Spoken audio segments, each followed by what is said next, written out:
Perkenalkan, nama saya Meliana Frantika Rero. Saya dari program studi PGSD semester 2 kelas A dengan nomor NIM 2020-270427. Di sini saya akan bahas tentang konsep manusia, hewan, dan tumbuhan. Yang pertama-tama saya akan bahas tentang konsep manusia. 1. Organ tubuh manusia. Manusia berasal dari sel telur yang terbuai oleh sperma. Kedua sel bersatu membentuk sel baru yang merupakan asal kehidupan manusia. Sel yang terbuai akan mengalami pembelahan terus-menerus, mengalami perubahan sifat dan kemudian menjadi janin, kemudian lahirlah dari rahim ibu dan tumbuh menjadi manusia. Organ pernapasan manusia terdiri dari 1. Hidung. Ketika bernapas, organ pertama yang membantu proses pernapasan adalah rongga hidung. Pada rongga hidung terdapat rambut hidung yang berfungsi menyaring udara. Pada rongga hidung juga dapat ujung-ujung saraf pembau. Yang kedua, pangkal tenggorokan atau laring. Organ pernapasan berikutnya adalah pangkal tenggorokan atau laring yang berfungsi sebagai tempat melekatnya pita suara. Yang ketiga, batang tenggorokan atau trakea. Pada trakea terdapat katup epilogitis yang membuka dan menutup saluran pernapasan. Ketika berbicara, katup menutup, saluran makanan tertutup, dan saluran pernapasan terbuka. Yang keempat, bronkus atau cabang-cabang batang tenggorokan atau cabang batang tenggorokan. Pada batang tenggorokan terdapat cabang yang menyambungkan trakea dan paru-paru. Bronkus tersusun atas tulang-tulang rawan yang berbentuk cincin. Bronkus terdiri dari 2 cabang yang menyambung ke paru-paru kanan dan paru-paru kiri. Yang kelima, bronkiolus. Bronkiolus merupakan cabang-cabang kecil yang menghubungkan bronkus dan paru-paru. Bronkiolus tersambung dengan lobus atau gelambir. Paru-paru kanan terdapat 3 lobus dan paru-paru kiri terdapat 2 lobus. Yang keenam, paru-paru atau pulmo. Paru-paru terletak di rongga dada. Di dalam paru-paru terjadi pertukaran udara yang mengandung CO2 dan O2. Pertukaran tersebut terjadi dalam gelembung paru-paru atau alveolus.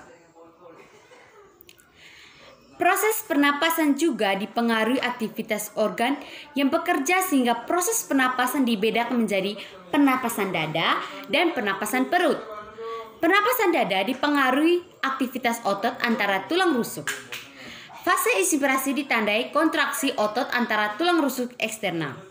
Ini menyebabkan tulang rusuk terangkat sehingga rongga dada membesar. Akibatnya, tekanan di rongga dada menjadi lebih kecil dibandingkan tekanan di luar sehingga udara terhisap masuk. Fase ekspirasi terjadi ketika kontraksi otot antara tulang rusuk internal sehingga tulang rusuk kembali pada posisi normal. Pernapasan perut dikenal juga dengan pernapasan diafragma karena mekanisme pernapasan ini dipengaruhi oleh otot-otot diafragma di dalam perut. Fase inspirasinya terjadi karena kontraksi di diafragma. Perut menjadi datar sehingga rongga dada membesar.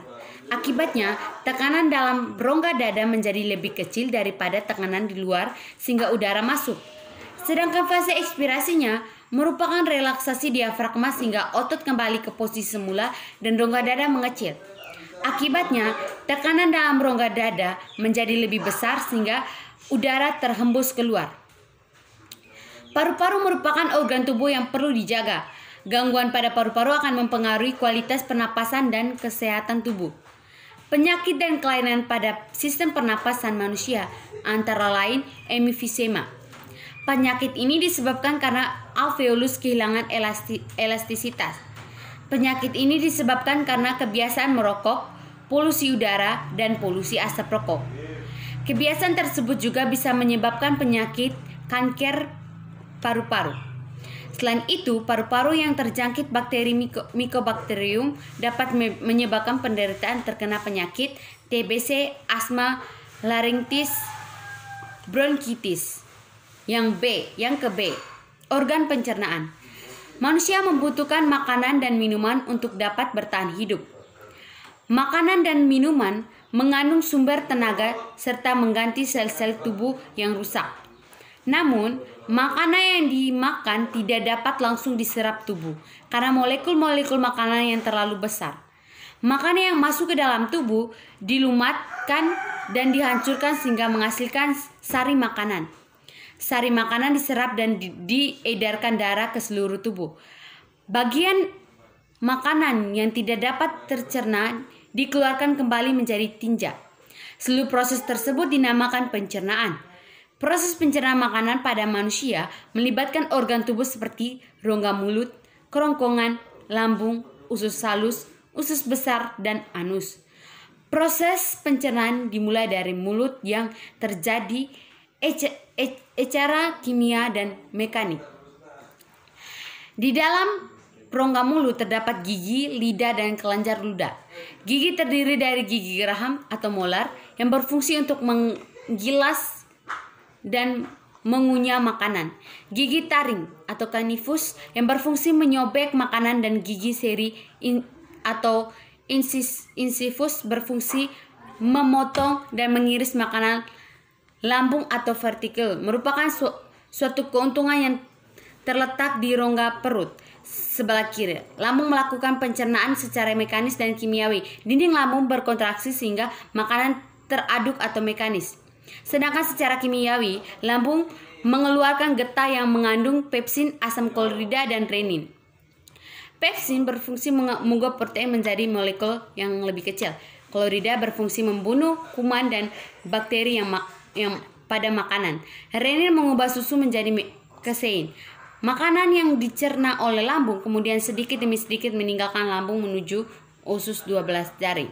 Usus halus terdiri atas usus 12 jari. Pada usus 12 jari bermuara seluruh dari empedu dan seluruh dari pankreas. Getah empedu disarankan ke usus 12 jari. Sedangkan pankreas mengandung enzim lipase, amilase, dan tripanogen yang memecah lemak amilum dari protein. Sedangkan asam lemak dan glisero diserap melalui pembuluh getah bening pada dinding usus. Usus besar atau kolon merupakan bagian terakhir dari seluruh pencernaan. Pada permulaan, usus besar terdapat usus buntu dan merupakan tempat pertemuan usus besar dan usus kecil. Pada bagian ujung terdapat usus buntu atau appendix. Fungsi usus besar adalah menyerap air dan mineral yang tersisa dari bahan makanan. Yang ke-C, organ peredaran darah. Darah diedarkan melalui organ pembuluh darah, bentuknya seperti pipa dan bersifat elastis. Pembuluh darah terdiri dari arteri dan vena. Arteri membawa dan keluar dari jantung ke seluruh tubuh maupun ke paru-paru, sedangkan vena membawa darah dari jaringan-jaringan kembali ke jantung. Darah juga berperan dalam sistem peredaran darah. Darah terdiri atas plasma darah, sel darah merah, sel darah putih, dan keping darah. Sel darah merah memiliki hemoglobin yang berfungsi meningkatkan oksigen. Sel darah merah dihasilkan di limpa, hati, dan sumsum merah pada tulang pipi. Sel darah putih berfungsi sebagai antibodi untuk melawan bibit penyakit yang masuk ke dalam tubuh. Sel darah putih dibentuk di sumsum merah, kurah, dan kelenjar limpa. Darah berfungsi 1. Mengangkut sari makanan ke seluruh tubuh. Yang kedua, mengangkut oksigen dari paru-paru ke seluruh tubuh dan CO2 ke paru-paru. Yang ketiga, mengedarkan hormone ke bagian tubuh yang membutuhkan. Yang keempat, mempertahankan kehangatan tubuh terhadap temperatur. Peredaran darah manusia terdiri atas peredaran darah kecil atau pulmonal dan peredaran darah besar. Yang berikutnya, rangka manusia terdiri atas 206 buah tulang. Berdasarkan bentuknya, tulang-tulang tersebut terbagi atas 3 macam, yaitu 1 tulang pipa. Bentuknya bulat panjang berisi sumsum kuning dan mengandung lemak. Contohnya tulang lengan atas, tulang paha, dan tulang betis. Yang kedua, tulang pipi. Bentuknya pipi, bagian dalam bentuk bunga karang dan berisi sumsum merah. Contoh tulang tengkorak, tulang belikat, dan tulang rusuk. Yang ketiga, tulang pendek. Bentuknya bulat pendek, bagian dalam seperti tulang pipi, contohnya ruas-ruas tulang belakang, tulang pergelangan tangan dan kaki. Secara garis besar, rangka manusia terdiri atas 3 bagian, yakni rangka kepala berfungsi melindungi organ penting yang ada di kepala. Rangka kepala atau tengkorak terdiri dari tulang tengkorak wajah dan tulang pelindung otak. Rangka yang kedua, rangka badan. Rangka badan terdiri dari tulang belakang, tulang rusuk, tulang dada, tulang gelang bahu, dan tulang gelang panggul. Yang ketiga, rangka anggota gerak. Rangka anggota gerak tersusun atas anggota gerak atas yang meliputi tulang pengupil, lengan atas, hasta, pergelangan tangan, terlepas tangan, dan telapak tangan, dan ruas jari tangan. Baik, yang kedua saya akan bahas tentang hewan. 1. Bentuk luar atau morfologi tubuh hewan dan fungsinya. A. Bagian tubuh luar kucing salah satu contoh hewan peliharaan yang sering kita temukan di rumah adalah kucing. Kucing banyak dipelihara karena jinak dan bentuknya yang lucu. Secara naluri, kucing adalah hewan yang diciptakan memiliki pergerakan sangat cepat. Jenis kucing sangat beragam. Ada kucing Angora, kucing Persia yang memiliki bulu rambut yang sangat halus dan lembut. Kucing memiliki bagian tubuh antara lain sebagai berikut. Tubuh kucing terdiri atas 3 bagian, bagian kepala, bagian badan, dan anggota tubuh. Pada kepala kucing, ada mata berfungsi untuk melihat, telinga untuk mendengar, hidung untuk mencium, mulut dan gigi untuk mengunyah makanan. Kucing memiliki 4 kaki, setiap kaki memiliki 4 jari, di setiap jari memiliki kuku yang tajam. Kuku pada kaki kucing berguna untuk mencengkram mangsa. Jadi, fungsi kaki untuk bergerak dan mencengkram. Bagian paling belakang dari tubuhnya adalah ekor, berfungsi untuk menjaga keseimbangan. Seluruh tubuh kucing tertutup dengan bulu rambut. Bulu rambut ini berfungsi untuk menjaga tubuh agar tetap hangat. Di pipi kucing terdapat kumis, merupakan bagian penting untuk gerakan kucing dan sebagai pendukung rasa aman. Tanpa kumis, kucing tidak akan mampu mencapai gerakan-gerakan akrobatik atau melindungi diri sendiri, situasi yang berbahaya. Fungsi utama dari kumis kucing adalah untuk bekerja sebagai alat pendeteksi kondisi lingkungan. Kerusakan pada kumis kucing tidak hanya menyebabkan kucing menjadi tidak nyaman, tetapi juga membuat mereka menjadi bingung dan kehilangan arah. Jadi jangan sekali-sekali mencoba mencabut kumis ya. Yang ke B, bagian tubuh luar burung. Selain kucing, burung merupakan contoh hewan peliharaan yang sering kita temukan di rumah-rumah. Banyak orang yang memelihara burung karena tertarik dengan suara yang merdu. Suara burung yang merdu ada beraneka ragam sesuai dengan jenisnya. Misalnya, suara burung jalak akan berbeda dengan suara burung nuri. Burung memiliki bagian-bagian tubuh dengan fungsi yakni 1. Mata burung berfungsi untuk melihat benda-benda di sekitarnya. Yang kedua, paruh burung berfungsi untuk mengambil makanan. Untuk paruh burung beraneka ragam sesuai dengan jenis makanannya. Bentuk paruh burung pemakan biji berbeda dengan bentuk paruh burung pemakan daging. Bentuk paruh burung pemakan biji yaitu berukuran pendek, tebal, runcing, dan tajam.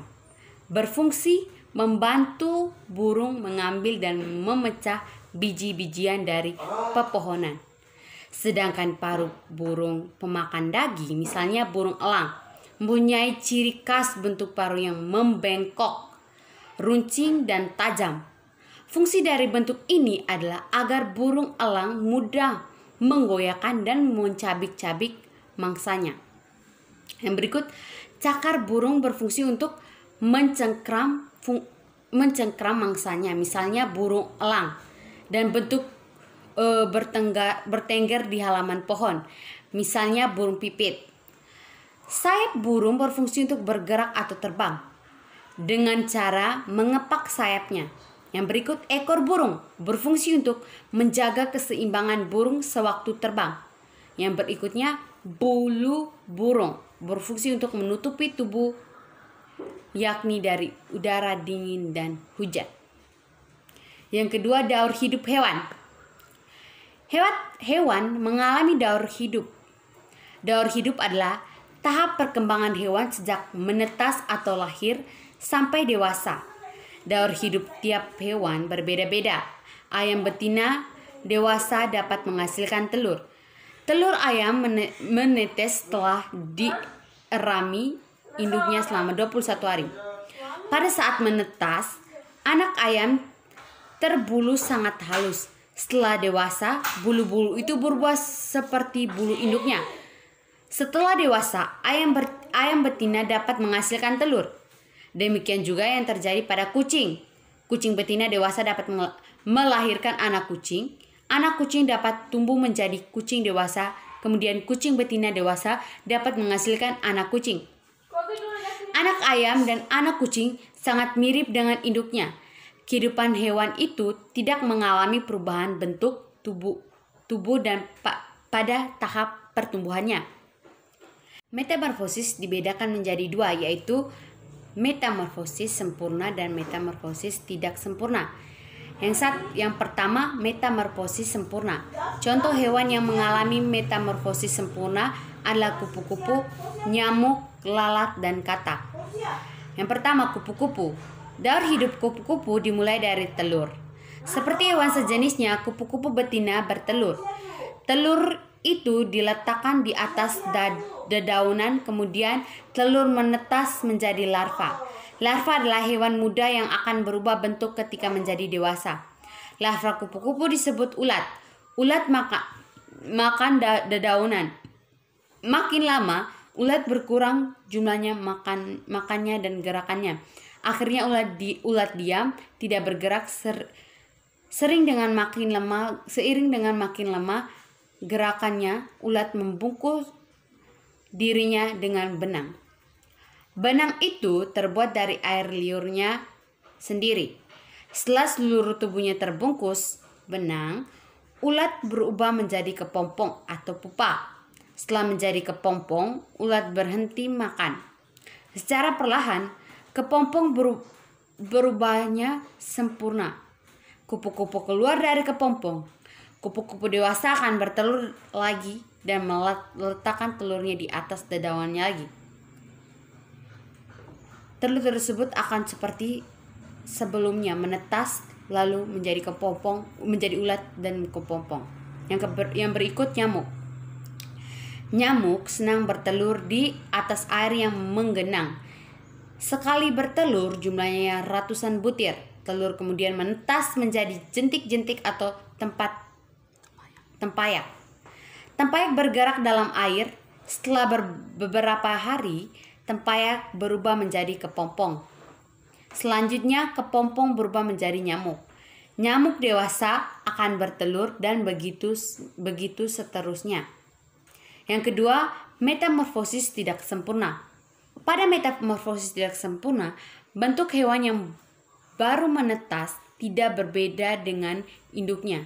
Namun ada bagian-bagian tubuh yang belum terbentuk. Contohnya adalah kecoa dan belalang. Yang pertama, kecoa. Kecoa mengalami metamorfosis tidak sempurna. Awalnya kecoa dewasa bertelur. Telur kecoa menetas menjadi kecoa muda atau nimfa. Bentuk nimfa mirip dengan kecoa dewasa. Bedanya, nimfa berukuran kecil dan belum mempunyai sayap. Nimfa berkembang dan mengalami pergantian kulit berkali-kali sebelum menjadi dewasa. Pergantian kulit itu disebut eksidisis. Setelah dewasa, kecoa bertelur lagi. Demikian selanjutnya. Daur hidup kecoa tidak mengalami masa kepompong. Yang B, kucing. Kucing betina hamil sekitar 9 minggu. Ia bisa melahirkan 2-5 ekor anak kucing. Mata anak kucing tertutup selama minggu pertama atau lebih, kemudian mulai merangkak pelan setelah berusia 2 minggu. Anak kucing menyusui pada induknya. Induknya kucing menjadi anak-anaknya sampai bisa berdiri sekitar 4 minggu. Kemudian induknya siap untuk kawin lagi. Yang ketiga, organ tubuh hewan serta fungsinya. Tubuh hewan terdiri atas sel dan kumpulan jaringan. Yang keempat, jenis hewan, makanannya serta rantai makanannya. Yang kelima, sistem pernapasan hewan. Yang berikut saya akan membahas tentang tumbuhan. 1. Bentuk luar tubuh tumbuhan dan fungsinya. Tumbuhan diciptakan Tuhan untuk dimanfaatkan manusia. Tumbuhan sangat penting karena 1. Tumbuhan sebagai sumber bahan pangan bagi manusia dan hewan, sehingga kita dapat memperoleh gizi yang membuat tubuh kita tetap sehat dan bugar. Yang kedua, melindungi manusia dari panas cahaya matahari. Yang ketiga, sebagai tempat berteduh dan perlindungan bagi hewan dari hewan pemangsa. Yang keempat, tumbuhan sangat berguna untuk mencegah banjir dan longsor. Yang kelima, tumbuhan dapat digunakan sebagai bahan bangunan dan perabotan seperti meja, kursi, lemari, dan sebagainya. Yang keenam, tumbuhan dapat digunakan sebagai bahan obat-obatan. Yang ketujuh, tumbuhan dapat digunakan sebagai bahan industri seperti kopi, teh, getah karet, kelapa sawit, kertas, dan pensil. Bahannya berasal dari tumbuhan. Yang kedelapan, tumbuhan menghasilkan oksigen dan membuat udara segar. Tumbuhan terdiri atas beberapa bagian. Setiap bagian tumbuhan memiliki fungsi yang berbeda dan saling bekerja sama agar tumbuhan tersebut tetap sehat. Masih ingatkah Anda bagaimana tubuh tumbuhan? Ada apa fungsi bagian tubuh tumbuhan tersebut? Berikut adalah rangkuman untuk Anda. Apa saja bagian-bagian tubuh tumbuhan itu? Dan apa fungsi setiap bagian tubuh tumbuhan itu?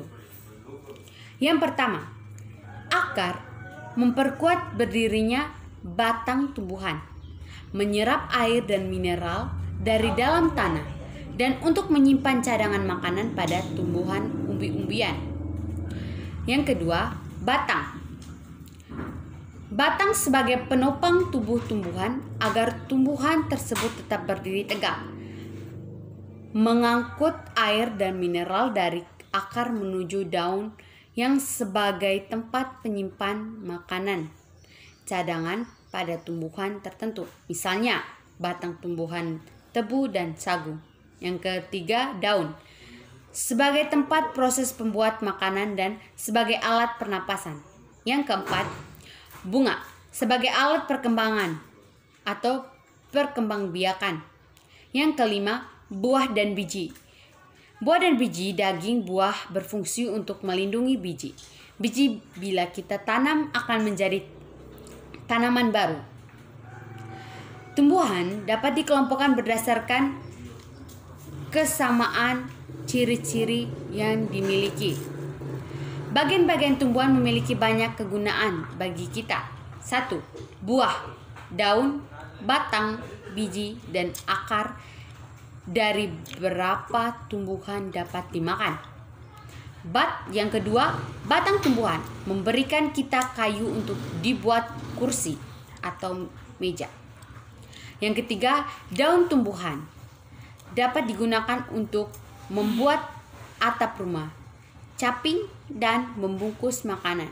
Yang dua, perkembangbiakan tumbuhan, satu secara generatif, dua secara vegetatif. Sekian dan terima kasih presentasi saya. Saya meminta maaf apabila salah kata atau bahasa yang menyebabkan presentasi ini menjadi tidak baik. Sekian dan terima kasih.